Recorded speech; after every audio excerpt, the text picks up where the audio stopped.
大家好，我係嘉王老師。其實我哋日常嘅用語咧，有時候以為好俗，原來又好有典故喎。咁我哋經常話啦，呢個咧就淆底啦。淆底原來咧點樣解嘅咧？呢度大家有冇睇過一個潮典？以前有本咧叫《潮語字典》啊。咁啊，淆底咧，根據嘅講法就係咧膽小怕事啦，臨陣退縮啦。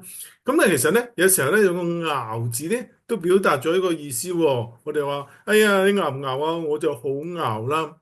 咁淆字自己本身咧就屬於水字部啊嘛，係嘛？咁啊淆有一個混亂混雜嘅意思，欲編水部就淆混也。而喺《後漢書》嘅王獻傳裏邊咧，亦都知道啊，王獻即係叔導呢個人咧，哇，嗰個情佢個量度啊，係嘛？好似係千里嘅波浪咁啊，拗之不足。咁所以咧，拗咧其實嘅意思咧，單獨用咧就混濁不清。咁後來咧，我哋就用咗膽小、臨陣退縮嘅意思啦。但係淆底又唔係咁嘅喎，淆底其實咧睇個典故係出於咧淆底之戰嘅。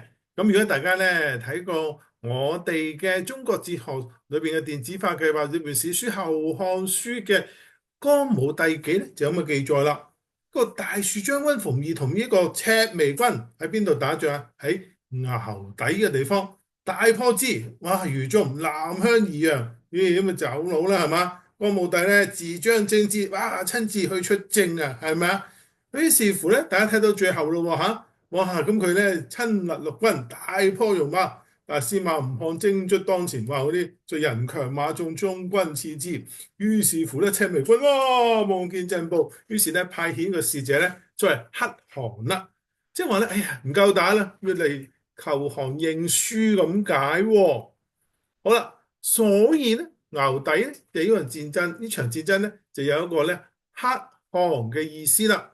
嗱，到到今日咧，我哋留心咯喎，係嘛？所以淆底咧就咧可能咧同個淆字咧，即係大家好容易咧混淆咗。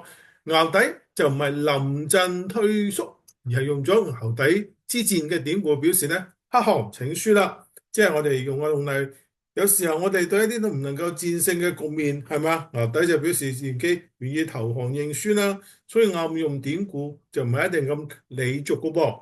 咁咧今日咧大家覺唔覺得咧？有時候用個典故咧，其實廣東話咧好多都好文雅嘅，唔係雙人將咁理俗嘅。如果你同意嘅説話，不如一字我。如果咧你覺得咧仲想聽一啲關於一個俗語趣談或者一啲嘅有趣嘅文學知識咧，都歡迎留言啦。今日講到呢度先，多謝各位。拜拜。